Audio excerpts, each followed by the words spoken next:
Hello guys, welcome to SPPS school. Today we see chapter 6 Jal Sansadhan of 12th class Geography. Watch the video from start to end. If you like the video then please like and share. आइए हम chapter 6 जल संसाधन का solution करेंगे, ठीक है।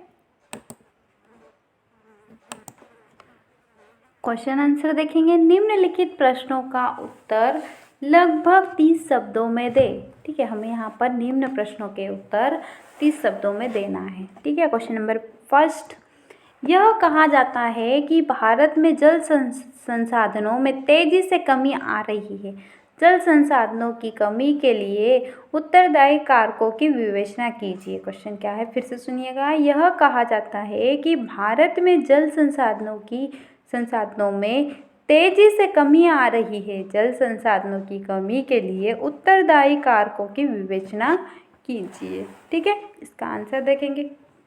भारत में तेजी से बढ़ती जनसंख्या के कारण जल की प्रति व्यक्ति उपलब्धता दिन प्रतिदिन कम होती जा रही है, ठीक है। भारत में तेजी से बढ़ती जनसंख्या के कारण जल की प्रति व्यक्ति अब उपलब्धता दिन प्रतिदिन कम होती जा रही है। साथ ही उपलब्धता जल संसाधन औद्योगिक, कृषि और घरेलू प्रदूषकों से प्रदूषित होता जा रहा है। जल संसाधन औद्योगिक, कृषि और घरेलू प्रदूषकों से प्रदूषित होता जा रहा है। इस कारण उपयोगी जल संसाधनों की उपलब्धता कम होती जा रही है, ठीक है। नेक्स्ट क्वेश्चन देखेंगे। पंजाब, हरियाणा और तमिलनाडु राज्यों में सबसे अधिक भूमि जल विकास के लिए कौन से कारक उत्तरदायी है? पंजाब, हरियाणा और तमिलनाडु राज्यों में सबसे अधिक भूमि जल विकास के लिए कौन से कारक उत्तरदायी है, ठीक है। इसका आंसर देखेंगे। पंजाब, हरियाणा तथा तमिलनाडु राज्यों में भूमि जल विकास सबसे अधिक इसलिए संभव हुआ है। पंजाब, हरियाणा तथा तमिलनाडु राज्यों में भूमि जल विकास सबसे अधिक इसलिए संभव हुआ है क्योंकि इन प्रदेशों में कृषि के अंतर्गत उगाई जाने वाली फसलों को सिंचाई की आवश्यकता होती है, ठीक है। क्योंकि इन प्रदेशों में कृषि के अंतर्गत उगाई जाने वाली फसलों को सिंचाई की आवश्यकता होती है। हरित क्रांति का शुभारंभ भी इन्हीं राज्यों से हुआ था। साथ ही भूमि जल की मात्रा भी इन राज्यों में सर्वाधिक है, ठीक है। नेक्स्ट क्वेश्चन देखेंगे। देश में कुल उपयोग किए गए जल में कृषि का हिस्सा कम होने की संभावना क्यों है? देश में कुल उपयोग किए गए जल में कृषि का हिस्सा कम होने की संभावना क्यों है, ठीक है। इसका आंसर देखेंगे। धीरे धीरे ही सही भारत में औद्योगिकरण का स्तर बढ़ रहा है। धीरे धीरे ही सही पर भारत में औद्योगिकरण का स्तर बढ़ रहा है तथा कृषि क्षेत्र कम हो रहा है। नगरों के समीप की भूमि पर कृषि के अलावा अनेक आर्थिक गतिविधियों में भूमि उपयोग करने से कृषि भूमि सिकुड़ती जा रही है। अतः भविष्य में जल का उपयोग भी कृषि की अपेक्षा अन्य आर्थिक गतिविधियों में बढ़ने की संभावना है, ठीक है। नेक्स्ट क्वेश्चन देखेंगे। लोगों पर संदूषित जल, गंदे पानी के उपयोग के क्या संभव प्रभाव हो सकते हैं, ठीक है। इसका आंसर देखेंगे। विश्व बैंक और स्वास्थ्य संगठन के आंकड़ों से स्पष्ट होता है। विश्व स्वास्थ्य संगठन के आंकड़ों से स्पष्ट होता है कि भारत में 1/4 संक्रमण रोग जल जनित है। भारत में 1/4 संक्रामक रोग जल जनित है। संदूषित जल से उत्पन्न होने वाली बीमारियां अतिसार, पीलिया, हैजा, रोहा, आंतों के कृमि आदि, ठीक है। दूषित जल से उत्पन्न होने वाली बीमारियां कौन सी है? अतिसार, पीलिया, हैजा, रोहा, आंतों के कृमि आदि, ठीक है। नेक्स्ट क्वेश्चन देखेंगे। क्वेश्चन नंबर 3, निम्नलिखित प्रश्नों के उत्तर लगभग 150 शब्दों में दे।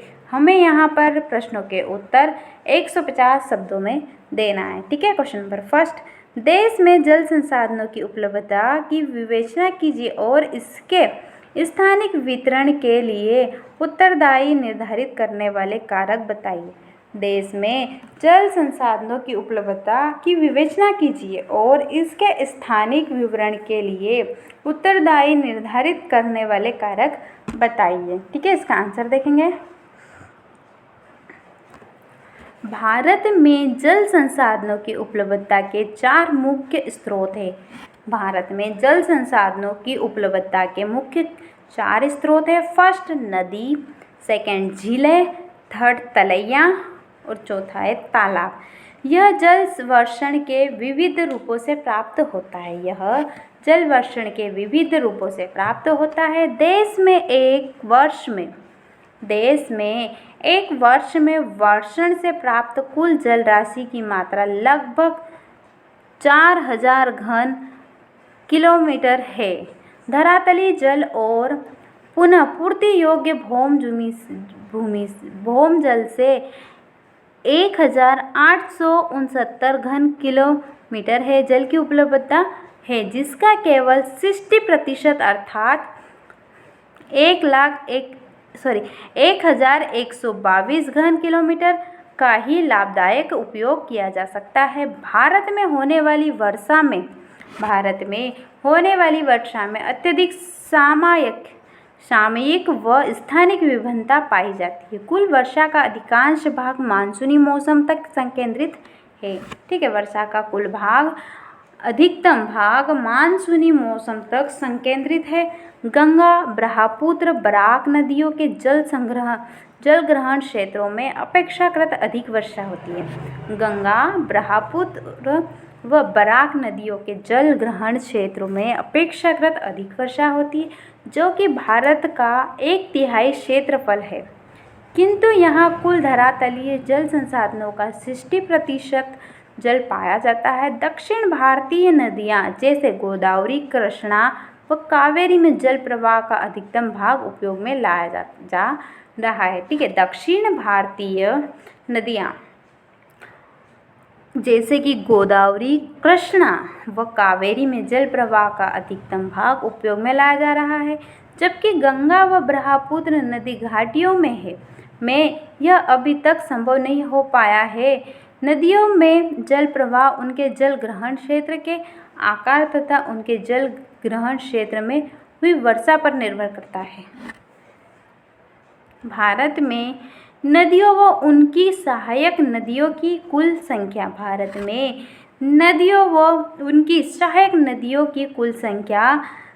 10,360 है। इसमें 1,869 घन किलोमीटर वार्षिक जल प्रवाह होने का अनुमान है। ठीक है, जिनका केवल 32% अर्थात 690 घन किलोमीटर जल का उपयोग किया जा सकता है। ठीक है, नेक्स्ट क्वेश्चन देखेंगे। जल संसाधनों का ह्रास सामाजिक द्वंद्व और विवादों को जन्म देते हैं। इसे उपयुक्त उदाहरणों सहित समझाइए। जल संसाधनों का ह्रास सामाजिक द्वंद्व और विवादों को जन्म देते हैं। इसे उपयुक्त उदाहरणों सहित समझाइए। ठीक है, इसका आंसर देखेंगे। जल एक नवीनीकरण चक्रीय प्राकृतिक संसाधन है जो कि पृथ्वी पर प्रचुर मात्रा में उपलब्ध है। जल एक नवीनीकरण चक्रीय प्राकृतिक संसाधन है जो पृथ्वी पर प्रचुर मात्रा में उपलब्ध है, किंतु पृथ्वी पर उपलब्ध कुल जल का केवल 3% ही अलवणीय अर्थात मानव के लिए उपयोगी है। केवल 3% जल मानव के लिए उपयोगी है। से 97% जल लवण युक्त अथवा खारा है, जो केवल नौ संचालक व मछली पकड़ने के अलावा मानव के लिए प्रत्यक्ष उपभोग में नहीं आता है। अलवणीय जल की उपलब्धता भी स्थान और समय के अनुसार भिन्न भिन्न होती है। अलवणीय जल की उपलब्धता भी स्थान और समय के अनुसार भिन्न भिन्न होती है। इसीलिए इस दुर्लभ संसाधन के आवंटन और नियंत्रण को लेकर समुदायों, राज्यों तथा देशों के बीच द्वंद्व, तनाव व लड़ाई झगड़े तथा विवाद हो रहे हैं। ठीक है, दुर्लभ संसाधन के आवंटन और नियंत्रण को लेकर समुदायों, राज्यों तथा देशों के बीच, समुदायों और राज्यों तथा देशों के बीच द्वंद्व, तनाव व लड़ाई झगड़े तथा विवाद हो रहे हैं। जैसे पंजाब, हरियाणा व हिमाचल प्रदेश में बहने वाली नदियों के जल बंटवारे को लेकर विवाद। जैसे कि हम देखेंगे पंजाब हुआ, हरियाणा, हिमाचल प्रदेश में बहने वाली नदियों के जल बंटवारे को लेकर विवाद। नेक्स्ट, नर्मदा नदी के जल को लेकर महाराष्ट्र, मध्य प्रदेश व गुजरात राज्यों में विवाद। नर्मदा नदी के जल को लेकर महाराष्ट्र, मध्य प्रदेश व गुजरात राज्यों में विवाद हुआ। कावेरी नदी के जल बंटवारे को लेकर केरल, तमिलनाडु व कर्नाटक राज्यों में विवाद। जनसंख्या के बढ़ने के साथ साथ जल की प्रति व्यक्ति उपलब्धता दिन प्रतिदिन कम होती जा रही है। उपलब्ध जल औद्योगिक, कृषि व घरेलू निस्सरणों से प्रदूषित होता जा रहा है, अतः उपयोगी शुद्ध जल संसाधनों की उपलब्धता और सीमित होती जा रही है। ठीक है, नेक्स्ट क्वेश्चन देखेंगे। जल संभर प्रबंधन क्या है? क्या आप सोचते हैं कि यह सतत पोषणीय विकास में एक महत्वपूर्ण भूमिका अदा कर सकता है? जल संभर प्रबंधन क्या है? क्या आप सोचते हैं कि यह सतत पोषणीय विकास में एक महत्वपूर्ण भूमिका अदा कर सकता है? ठीक है, इसका आंसर देखेंगे। जल संभर प्रबंधन का संबंध मुख्य रूप से धरातलीय तथा भौम जल संसाधनों के कुशल व दक्ष प्रबंधन से है। ठीक है, जल संभर का संबंध किससे है? मुख्य रूप से धरातल तथा भौम संसाधनों के कुशल व दक्ष प्रबंधन से है। इसके अंतर्गत बहते वर्षा जल को विभिन्न विधियों द्वारा रोककर अंतर्स्त्रवण, तालाब, पुनर्भ्रमण तथा कुओं आदि के द्वारा भौम जल का संचयन और पुनर्भ्रमण करना शामिल है। ठीक है, जल संभर प्रबंधन का उद्देश्य प्राकृतिक जल संसाधनों और समाज की आवश्यकता के बीच संतुलन स्थापित करना होता है। जल संभर प्रबंधन का उद्देश्य क्या होता है? प्राकृतिक जल संसाधनों और समाज के आवश्यकताओं के बीच संतुलन स्थापित करना है। कुछ क्षेत्रों में जल संभर विकास परियोजनाएं पर्यावरण और अर्थव्यवस्था का कायाकल्प करने में सफल हुई। जैसे कि हम देखेंगे हरियाणा केंद्र सरकार द्वारा प्रवर्तित जल संभर विकास परियोजना है। केंद्र सरकार द्वारा प्रवर्तित जल संभर विकास परियोजना है, जिसका उद्देश्य ग्रामीण जनसंख्या को पीने, सिंचाई, मत्स्य पालन और वन रोपण के लिए जल संभर विधि से जल का संरक्षण करना। ठीक है, इसका उद्देश्य क्या होता है? ग्रामीण जनसंख्या को पीने के लिए, सिंचाई करने के लिए, मत्स्य पालन करने के लिए यानी मछली पालने के लिए और वन रोपण के लिए जल संभर विधि से जल का संरक्षण करना है। यह परियोजना लोगों के सहयोग से ग्राम पंचायतों द्वारा निष्पादित की जा रही है। ठीक है, नेक्स्ट पॉइंट देखेंगे।